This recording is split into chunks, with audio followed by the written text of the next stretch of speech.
जैसे हम ये मंत्र जाप करते हैं, बाकी एक नाम को छोड़ के, सार नाम को, बाकी तो ये अन्य मंत्र यहीं के हैं सारे, कुछ आपको पता ही है।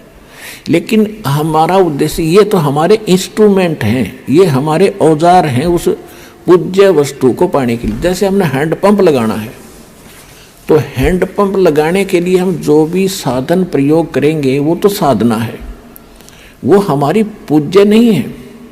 उस पूज्य वस्तु को पाने के लिए, यानी उस जल को पाने के लिए जो हमारा पूज्य है, जिसके लिए हम प्रयत्नशील हैं, तो उसके लिए जो भी हम बोकी और पाइप मेहनत परिश्रम जो करेंगे उसको लगाने के लिए, तो वो तो समझो साधना है।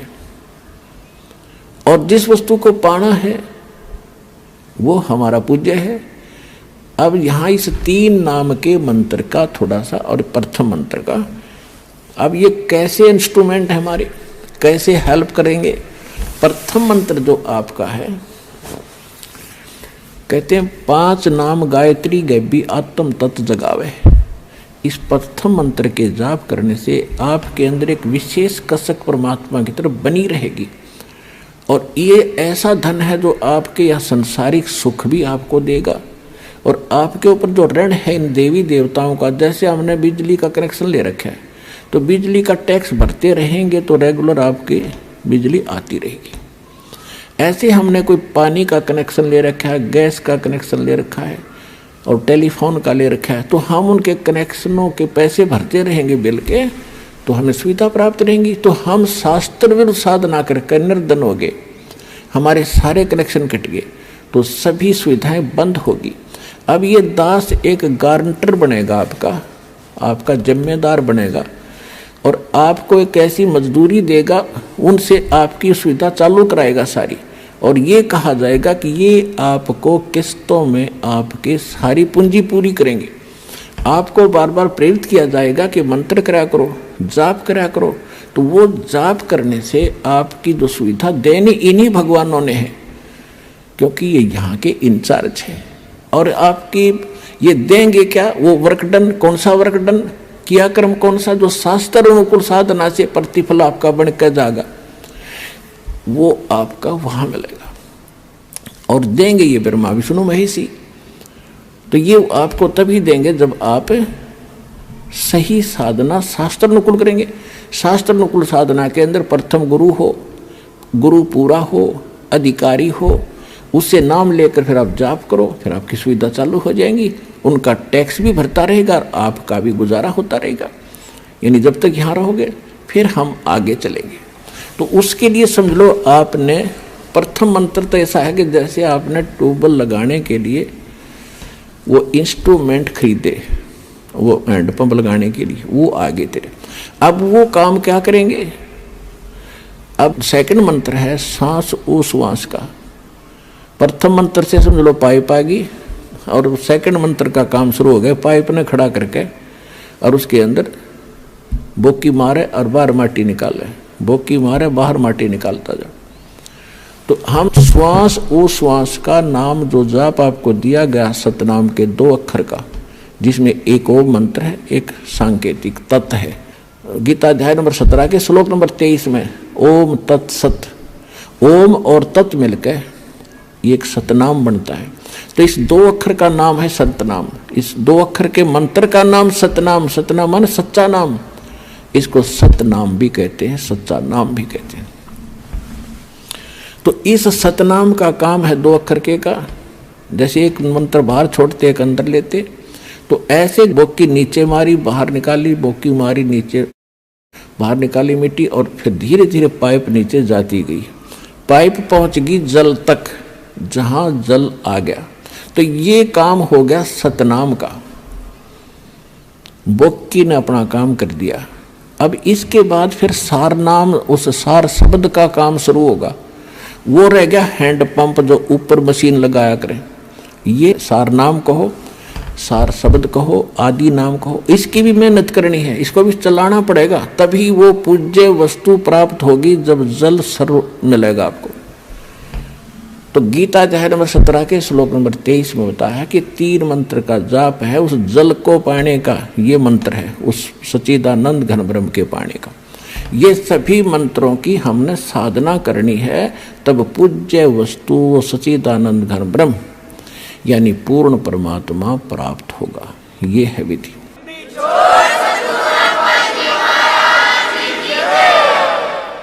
अब वो कैसे प्राप्त होगा? अब प्रथम मंत्र आपको दे रखा है, तो प्रथम मंत्र और लास्ट मंत्र, इनकी जो कमाई है ये आपकी सेव रहेगी, सेफ रहेगी, बचत रहेगी। और बाकी जो 5 नामों की कमाई है, साधना है, ये हम प्रथम जाएंगे जब आत्मा हृदय कमल से चलेगी। हृदय में रहती है आत्मा का मूल वास, यहाँ पर है। जागृति में फिर यह नेत्रों के पास आ जाती है, यहाँ बैठकर सारा कंट्रोल करती है। जब हम चलेंगे तो हम सीधे मूल कमल पर जाएंगे। वहाँ पर गणेश जी की चौकी है, वहाँ बैरियर है। तो वहाँ जाकर के हम जब पहुँचेंगे, गुरु साथ होगा। जैसे वकील होता है तो उसके साथ साथ वो सारे काम कागज पूरे करता हुआ, अकाउंट क्लियर कराता हुआ आपका आगे चलता, जैसे सीए होता है, जो समझ लो। तो परमात्मा की आपको वहाँ से लेकर आखिर तक आवश्यकता पड़ेगी। अब वहाँ आप जब जाओगे, परमात्मा पहले ही आपके सारे अकाउंट क्लियर करवा के इनसे और त्रिकुटी में बैठा पाओगे आपको। जब आप यहाँ से चलोगे, संसार छोड़कर मूल कमल में जाओगे, जहाँ गणेश जी का कमल है, तो वहाँ आपके अकाउंट क्लियर, सारे क्लियर पाओगे और आपको तुरंत रास्ता दे दिया जाएगा। चलो जी जाओ, आप कागज पूरे आपके, जाइए। फिर आप आओगे सावित्री ब्रह्मा जी वाले कमल में, जिसको अधिष्ठान चक्र कहते हैं, स्वाद चक्र भी कहा है। इसी तरह वहाँ से आपको क्लीन चिट तार में लगी, आप जाइए। फिर इसमें नाभि कमल में आओगे, विष्णु जी के कमल में। फिर यहाँ से भी आप आगे चलोगे कि आपका अकाउंट क्लियर, जाइए हृदय, फिर कंठ कमल, फिर आप पहुँचोगे त्रिकुटी पर। जब आप त्रिकुटी पर पहुंचोगे, वहां परमात्मा मिलेंगे इस दास के रूप में। अब जैसे आप यहाँ गुरु जी के प्रति जैसा व्यवहार, जैसा विचार और जैसी श्रद्धा आपकी है, ये आपकी यहाँ रिहर्सल कराई जाती है कि गुरु मानुष कर जानते ते नर कहिए अंध, ओवे दुखी संसार में आग काल के फंदे। गुरु को मानुष नहीं जाने, गुरु गोविंद कर जानियो, रहियो शब्द समाए, मिले जब दंडवतम बंदगी, नहीं पल पल ध्यान लगावे। गुरु गोविंद दोनों खड़े, काके लागू पाए, बलिहारी गुरु अपना, जिन गोविंद दियो मिलाए। अब परमात्मा ने यह सिद्ध करना, हमारे को एक ट्रेनिंग दे रहे हैं कि जैसा व्यवहार आप इस दास के प्रति कर रहे हो, ऐसा ही भगवान के प्रति माना जाएगा। और जैसा आप दिन में रिहर्सल कर रहे हो, रात में सौपन भी वैसे ही आएंगे। तो संसार छोड़कर जब जाओगे, आपको सौपन सा बनेगा। तो जैसा आपकी आस्था यहाँ वहाँ तो सामने स्पष्ट नजर आओगी, तो वहाँ आपकी परीक्षा होगी। अब जैसे वहाँ गुरु जी के साथ भगवान खड़ा हो, आपने परमात्मा को देखा नहीं, केवल चित्र चित्र देखे हैं उनके, तो वहाँ जाकर आप किसको प्रणाम करोगे? गुरु गोविंद दोनों खड़े, किसके लागू पाए, बलिहारी गुरु अपना, जिन गोविंद दियो लाए। यानी हमने इतना दृढ़ होना है इस मार्ग पर सफल होने के लिए। वो जो दास के रूप में होगा, वो भगवान ही होगा वहाँ पर। अब परमात्मा ये भी देखते हैं कि जैसे 120 वर्ष भगवान रह कर चले गए यहाँ पर, और इस दास के स्थान पर अगर वो आज होते तो आप तो पहचान तो सकते ही नहीं, क्योंकि जब भी ना पहचाना, क्योंकि जो लाहे का काम करें, एक लंगोटी ही बांध, धोती ही बांध के फटे पुराने कपड़ों में घूमे फिरे, सारा काम करें, तो हमने सोचे जनसाधारण आम आदमी है। तो इसलिए परमात्मा वो एक विधान बताएंगे, और इसलिए दास को भेजा के भगवान को पहचानवा दे, आपको पहचान करा दे। और कैसे मिलेगा ये नियम बताओ। तो जैसे उस समय भगवान होते इस दास के स्थान पर आप जैसा व्यवहार करते तो भगवान ये सब आपके अकाउंट जमा होता रहता आपका कि इसका कैसा व्यवहार है, कैसा विचार है। तो अब दास ये देख रहा है, दास के प्रति जैसा आपकी भावना, जैसे आपके विचार, आपकी श्रद्धा है, तो आपकी वहाँ बुक में लिखे जा रहे। परमात्मा वाले स्थान के पास आपकी एक अलग से पैड है, आपकी बही है, आपका अकाउंट खुला हुआ है, एक फैक्स वहाँ जाता है।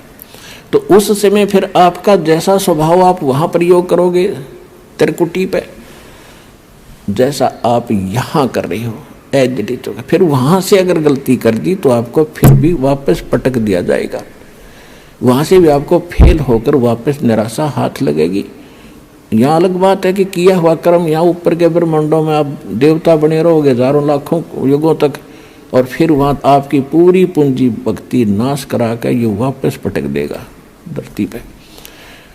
तो इससे बचने के लिए जो पहले हम मार खा गए, हमने धोखे खाए, उससे बचने के लिए अब ये फावल पॉइंट बताए जाते हैं। इसमें दृढ़ रहना बच्चों, बार बार यही आपको बताया जाता है।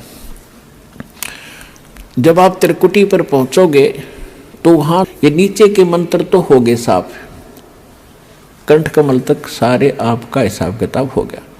आपके साथ वो 2 मंत्र का जाप वो और साथ है। यहाँ कंठ कमल से लेकर त्रिकुटी तक जाने का बहुत लंबा रास्ता है। ये तो एक यहाँ तो मैप है, वहाँ ओरिजिनल चीज़ है। तो वहाँ जाने के बाद जब आप पहुँचोगे तो 2 मंत्र आपके पास होंगे, 3 मंत्र होंगे, उनकी कमाई आपके साथ होगी। ओम तो ब्रह्म का है, और दूसरा जो मंत्र सांकेतिक आपको दिया जाता है सतनाम में, वो अक्षर पुरुष का मंत्र है, सात संग ब्रह्मांड के स्वामी का। अभी तक हमारे को 10वां द्वार का ही ढोल पीटा गया ऋषि व ऋषियों के द्वारा। और एक जम्मू के अंदर मधु परमहंस को और कबीर पंथी को और कह का पता नहीं इसने, और वो कबीर साहब की कितना अधूरी सी बाणी पढ़ ली, 11वीं खिड़की एकादश,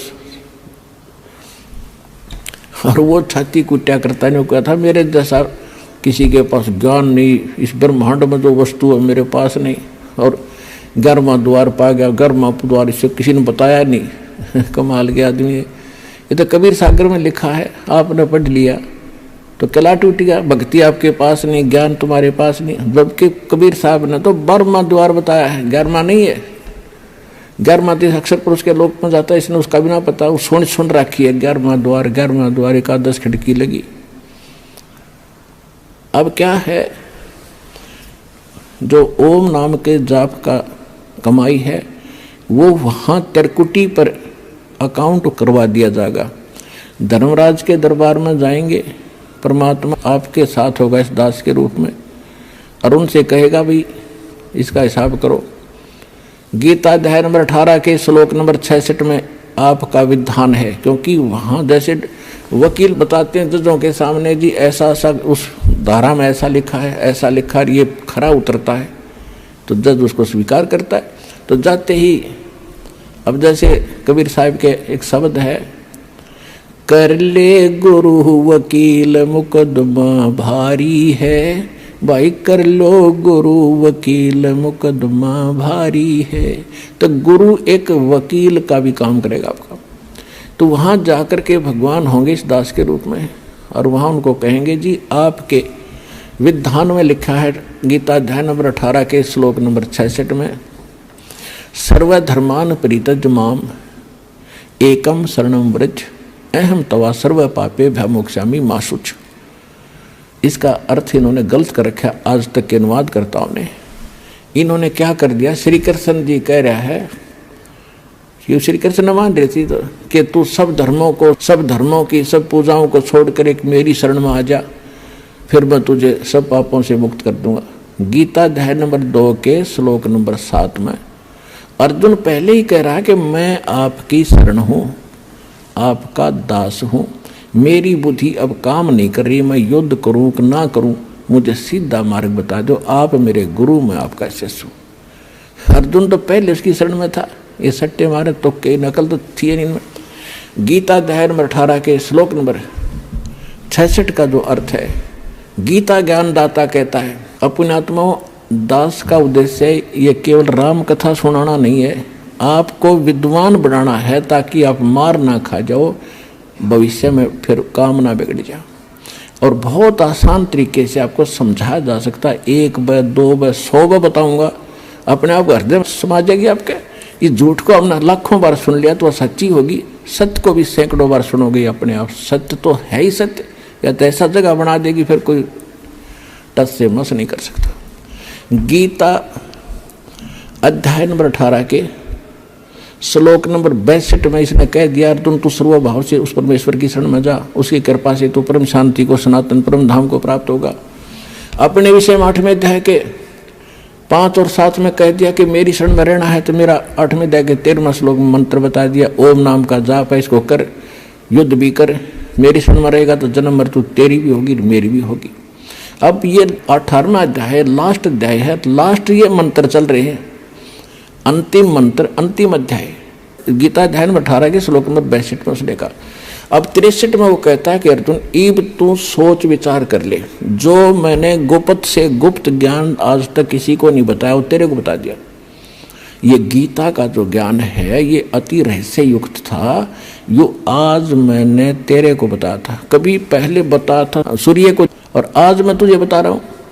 सूर्य ये आग का गोला नहीं, एक देव है अलग से, जैसे बिजली महकमे का बिजली का अफसर होते हैं, मंत्री होते हैं ऐसे।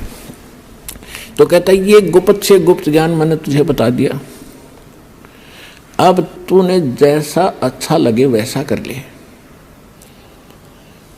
18वें अध्याय के 64वें श्लोक में कहा कि एक और गुप्त बता देता हूं कि जिसके विषय में 18वें अध्याय के 62वें श्लोक में मैंने कहा कि उसकी शरण में जा, वो मेरा भी पूज्य देव है, इष्ट देव है। ये तेरे हित में बता रहा। 18वें अध्याय के फिर 65वें श्लोक में कहता है कि अर्जुन यदि तूने मेरी शरण में आना है तो मुझे नमस्कार कर, मेरा भक्त बन, चिंता ना कर, तो मुझे ही प्राप्त होगा। फिर 18वें अध्याय के 66वें श्लोक में फिर कहा है यदि तूने उसकी शरण में जाना है तो सर्व धर्मान परित्यज माम। 18वें अध्याय के 66वें श्लोक में कहा है कि आपने 18वें अध्याय के 62वें में जिसके बारे में मैंने कहा श्लोक में, उसकी शरण में जाना है, सदा जन्म मृत्यु से रहित हो जाना है, कंप्लीट आपने पीस चाहिए, संपूर्ण शांति चाहता है, तो मेरे सतर की 18वें अध्याय के 66वें श्लोक में कहता है सर्व धर्मान परित्यज माम, मेरे सतर की जो पूजाएं हैं। इसके सतर की कौन सी पूजाएं हैं? ये 500 यज्ञ करते हैं, ओम नाम का जाप आज आप श्वास से जो जाप करते हैं, ये उसके सतर की, ब्रह्म के सतर की भक्ति पूजाएं हैं। ये मुझे छोड़ दे, मुझे दे दे। और एकम शरणम व्रज, एकम माने जिसके बराबर दूसरा नहीं है, वो सर्वशक्तिमान। गीता अध्याय नंबर 15 के श्लोक नंबर 17 में जिसके विषय में कहा है, उत्तम पुरुष तु अन्य परमात्मा इति उद्धारते, यह लोक धर्म अविश्य विवर्ती अवैश्वर है। अब यहाँ पुण्यात्माओं एक 15वें अध्याय के 18वें श्लोक में ये विचलित कर देते हैं कुछ भ्रमित नकली संत गुरु। वो कहते हैं कि गीता अध्याय नंबर 15 के श्लोक नंबर 18 के बारे में रामपाल नहीं बोलता। अब उसके बारे में बोलने का विषय जब आए तभी बोला जाता है। उसमें क्या बताया है? गीता अध्याय नंबर 15 के श्लोक नंबर 16 में इन्हें स्पष्ट कर दिया है कि सरपुरुष और अक्षर पुरुष ये दो पुरुष हैं, और ये इन दोनों के अंतर्गत जितने प्राणी हैं वो नाशवान है, और ये स्वयं भी नाशवान है, आत्मा किसी की मरती नहीं। उसने स्पष्ट कर दिया 15वें अध्याय के 70वें श्लोक में कि वो पुरुषोत्तम तो कोई और है, उत्तम पुरुष कहो चाहे पुरुषोत्तम कहो। अब 15वें अध्याय के 18वें श्लोक में ये कहा है कि लोक वेद के आधार से, लोक वेद माने दंत कथा सुनी सुनाई, जैसे लोक वेद हम सुना करते, रामकृष्ण ब्रह्मा विष्णु महेश के कोई माता पिता नहीं, अजरो अमर है, सर्वेश्वर हैं, सारे ब्रह्मांडों के रचने वाले हैं, फलानी पूजा कर लो, श्राद्ध निकाल लो, भूत पूजा कर लो। तो ये था लोक वेद दंत कथा जो शास्त्र प्रमाणित नहीं था। तो इसी ऐसे ज्ञान को लोक वेद कहते हैं। कबीर साहब हमें उदाहरण देते हैं कि पीछे लग गया जाऊं था मैं लोक वेद के साथ, रास्ते में सतगुरु मिल गए, दीपक दे दिया हाथ। तो लोक वेद माने दंत कथा के आधार से जो साधना करते हुए हम भटक रहे थे, उसमें कोई सतगुरु मिल गया, उसने सत साधना रूपी और सही नाम ज्ञान रूपी एक दीपक दे दिया, टॉर्च दे दी। उसकी रोशनी में हम गड्ढों में झाड़ जंखाड़ों में नहीं गिरेंगे, सीधा रास्ता पकड़ कर निकल जाएंगे। तो जैसे दास पहले श्री कृष्ण का पुजारी था, श्याम जी का पुजारी था, हनुमान जी का पुजारी था, तो वो था लोक वेद के आधार से। फिर सतगुरु ने दीपक दिया, पूज्य गुरुदेव मिले राम देवानंद जी, तो उसके आधार से दास सीधा चला। तो यहाँ परमात्मा हमें बता रहे हैं कि पीछे लग गया जाऊं था मैं लोक वेद के साथ, और इस भक्ति रूपी सफर में सतगुरु मिल गए, दीपक दे दिया हाथ। तो यहाँ गीता अध्याय नंबर 15 के श्लोक नंबर 18 में गीता ज्ञानदाता कहता है कि मैं लोक वेद के आधार से पुरुषोत्तम प्रसिद्ध हूँ, क्योंकि जितने मेरे अंतर्गत प्राणी आवे हैं, इंक्लूडिंग ब्रह्मा विष्णु महेश, इनसे मैं उत्तम हूँ, इनसे ताकतवर हूँ, इसलिए मैं पुरुषोत्तम नाम से प्रसिद्ध हो गया लोक वेद के आधार से, दंत कथा से। लेकिन उत्तम पुरुषत्व अन्य परमात्मा इति उदाहरत है, यह लोकतरम अविषय विवर्ती अवैश्वर है। गीता अध्याय नंबर 15 के श्लोक नंबर 17 में स्पष्ट कर रखा हो, तो वो कोई और है। और गीता ज्ञानदाता खुद कहता उसकी शरण में जाओ, उसकी कृपा से तो परम शांति को, सनातन परम धाम को प्राप्त हो। अब गीता अध्याय नंबर 18 के श्लोक नंबर 66 का जो अर्थ है कि सर्वधर्मान परित्यज्य, मेरे सतर की सब पूजाएं छोड़ दे, मुझे दे दे, तो हम वहां ओम नाम के जाप की कमाई उसको दे देंगे। त्रिकुटी पर इसके लेखाकार धर्मराज के दरबार में जमा करा देंगे, ये वहां से आपको बरी कर देगा। अब आगे लेके चलेंगे परमात्मा आपको। अब 10वां द्वार तो इस एक पिंड और ब्रह्मांड के अंदर रह जाता है, शरीर उसी का एक प्रारूप है। इससे आगे निकलेगा फिर सूक्ष्म रूप से, फिर जाएगा 11वें द्वार पे। 10वां द्वार जाके ब्रह्मरंध्र खुल जाने के बाद 10वां द्वार फिर एक हो जाता। जैसे एक तो द्वार का इधर का हिस्सा, एक सामने का, तो इसलिए इसको भौर गुफा भी बताते हैं, हर एक उसमें भौर गुफा होती है। तो इसका लास्ट आखिरी एंड जो 10वें द्वार का जाके समाप्त होगा 11वें द्वार, आगे जाके 11वां द्वार पाओगा, जहां इस अक्षर पुरुष के लोक में प्रवेश करेंगे। वो 11वां द्वार है। 21 ब्रह्मांड एक पूरा पैक्ड है, 7 संग ब्रह्मांड अलग से पैक्ड है, तो उनके बीच में एक ही द्वार है और सामने वाले में भी एक ही द्वार है। तो वो द्वार ऐसे घूम कर जाता है और उसमें जाके खुलता है। तो 11वां द्वार जो है सरपुरुष के 21 ब्रह्मांड पार करके से निकलेंगे और उसमें प्रवेश करेंगे अक्षर पुरुष वाले, वो 11वां द्वार है। फिर अक्षर पुरुष के लोकों को पार करते हुए 7 संग ब्रह्मांडों को हम पार करके आगे जाएंगे। वहां जो तत्व मंत्र है सांकेतिक सतनाम के अंदर 2 अक्षर में जो एक मंत्र है ओम से दूसरा, इसकी कमाई हम वहां देंगे। और उसके 7 संग ब्रह्मांडों को पार करने का वो टैक्स है, उसका किराया है। अब हमारे पास रह जाएगा सत्य सार नाम की कमाई, उसको लेकर हम फिर 11वां द्वार पार करके